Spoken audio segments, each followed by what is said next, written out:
isama yan, wag na.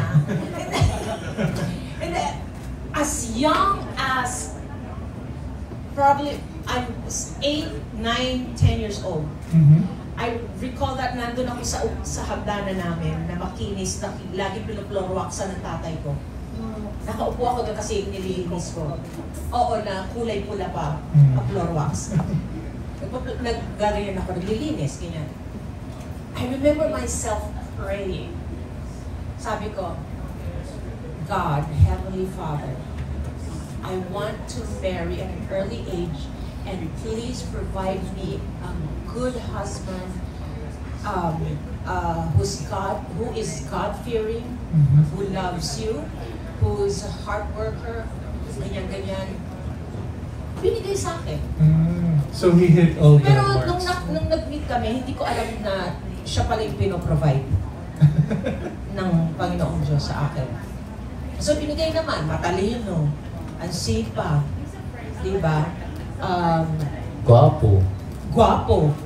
Dolly, additional. So ayun, alam mo sa totoo lang, pinapanalangin niya. Totoo yan. You have to be specific. Kaso hindi ko na pray. Bigyan niyo ako ng mayaman, hindi ko na pag-pray. Hindi, pero maraming mayaman na ibang aspeto ng husband ko. At naging mayaman kami sa iba't ibang aspeto. We are now married 35 years. Wow.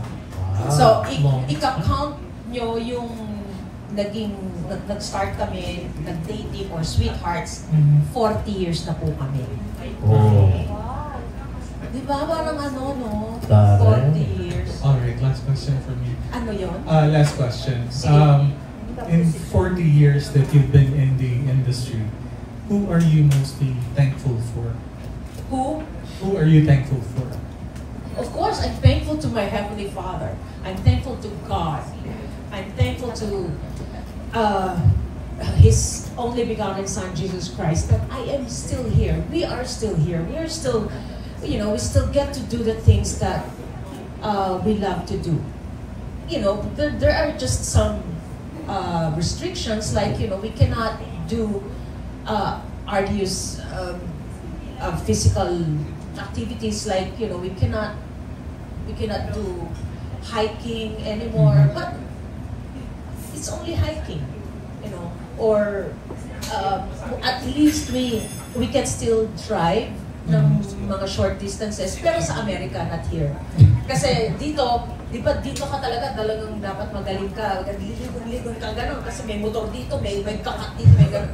We cannot do that because nahihilo talaga kami. Yung ganyan, hindi sumusunod agad yung vision namin pag gano'n. Pag ganyan, gano'n din, sabi ayan, nahihilo tuloy ako. Pero pag gano'n, ano rin. So, we are very grateful. I am very grateful to God, our Heavenly Father, that, we were given this life. It is not,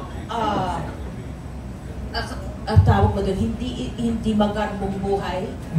Sakto lang, pero masarap at masaya. Mahirap, masaya, halo-halo. Yun ang importante. Iba-iba, may iba-ibang ingredients. Panalo na yan. Alright, thank you so much. Thank you, John.